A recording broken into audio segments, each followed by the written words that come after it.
Po do të kalojmë tek një problem tjetër, disa individ dhe faqe të caktuara bëjnë shkëputje të ligjëratave dhe emisioneve të hoxhallarëve, duke i nxjerrë ato jashtë kontekstit dhe pastaj i përdorin për qëllime të caktuara. Kjo ka ndodhur edhe me ligjëratat dhe emisionet tuaja. E kam vrejt këtë disa burimeve të këtyre shkëputjeve u jemi drejtuar dhe me email, nuk kam fol asnjëherë publikisht për asken, nuk e kam qortuar asken, edhe pse na kanë dëmtuar disa prej tyre. Na kanë dëmtuar dhe vazhdojnë të na dëmtojnë, edhe mua, edhe hoxhallarët e tjerë që bëjnë shkëputje të palejuara. Unë gjithmonë jam nis nga parimi i mendimit të mirë. Njerëz dojnë me bëu hajër, dojnë me bëu mirë, i ka pëlqyer një pjesë e caktuar ligjëratës, mendon se të tjerë u bën mirë, don me përhap në rregull. Apo mirë po, edhe kjo ka sikur sot publik ka një marifet, edhe kjo ka një farë rregull të caktuar, nuk është bash tek ashtu. Tek e fundit do më bëni shkëputje. Pse nuk e konson hoxhën? Hoxh, ata mërmendën se kjo është e mirë. Ose ku e din ti për shembull, cila është pjesa goditse e ligjëratës time, që un kam dash me të godas. Do të me shkëputjen tënde e hiezon goditjen time dhe del çështë jote, që nuk është ajo që un kam mësuar. Prandaj un them se duhet këtë dim shumë të rregullohemi. Është një kaos me vërtet që mbretnat. Është bo hajri madh, shkëputjet janë duke u shpërndar, po megjithatë duhet këtë një lloj bashkëpunimi ndërsjellë. Duhet këtë konsultime, duhet bëhet këtë rregull. Pse na musliman nuk e respektojmë drejtën autoriale? Apo a jam unë autoritet në fjalë? Po e kam drejtën tim unë çfarë bëj me to? Nuk mund të më marr këtë drejtë dhe të ma rrëmbesh këtë drejtë të bësh çfarë të duash në emër të Islamit, në emër të përhapjes të mirës. Pse hoq për mshë filmin? Po nuk për mshë, as nuk jam të shitune. Ato ligjëratë e mia për shembull që po shkputen.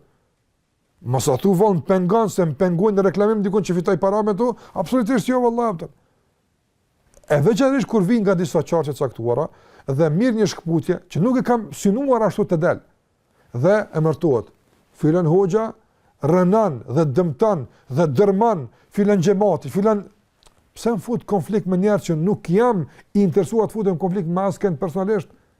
Apo pastaj polemika mes vete, goditja, gjitha këto janë një manifestim i një mungese serioze i edukatës dhe kulturës islame që duhet si ta ndjekim në këto rast. Pastaj këtyre shkëputjeve u ndrohet edhe pronësia. Këto shkëputje pastaj bëhen pronë atij që i ka shkëputur. Po edhe kjo ndodh. Dhe me këtë fitohen pastaj edhe pëlqime dhe klikime dhe shikime dhe ku e di çfarë, pastaj nesër për shembull, Allahu alem çfarë bënaj me to. Unë nuk po flas për askën, do të këtë atë, nga se kemi shumë portale mike, apo që publikojnë shkëputjet tona, jemi në bashkëpunim me ta, në rregull është tëra, s'ka problem. Por kjo ka filluar të merr një përmas me të vërtet të pa kontrolluar. Kjo më frikson mua. Nga se nxjerrja e fjalëve nga konteksti. Apo për dhënë keq kuptim edhe nëse fjala mund të jetë më saktë e mundshme. Për shembull, ne edhe në Kur'an e kemi. Allahu thotë: "Wa man asdaqu min Allahi qila." Kush flet më drejt dhe më saktë se Allahu? Askush. Megjithatë, nëse bën shkëputje të paautorizuar dhe pa dije nga Kur'ani, mund të hutosh masën. Nëse Allahu thotë: "Wailun lil musallin." Mirë ai që falet. Dhe këtu shkëputje. Allahu po kërcënon me xhehenem dhe me dënim atë që falet. Po burr vazhdo më tutje. Kë po e kërcënon Zoti xhalla xhelalu. Ose për shembull Allahu thotë në Kur'an: "Innehu laqawlu rasulin karim." Ai Kur'ani është fjalë e të dërguarit fisnik, Gjibrilit, i dërguar nga Allahu për të shpallur Muhamedit sallallahu alaihi wasallam. Tash ta marrim këtë shkputje dhe të themi se Kur'ani vetë dëshmon se nuk është fjalë e Allahut. Po kjo është e tmerrshme Allah. Ka se njerëz nuk e dinë, mund të shkputin kështu.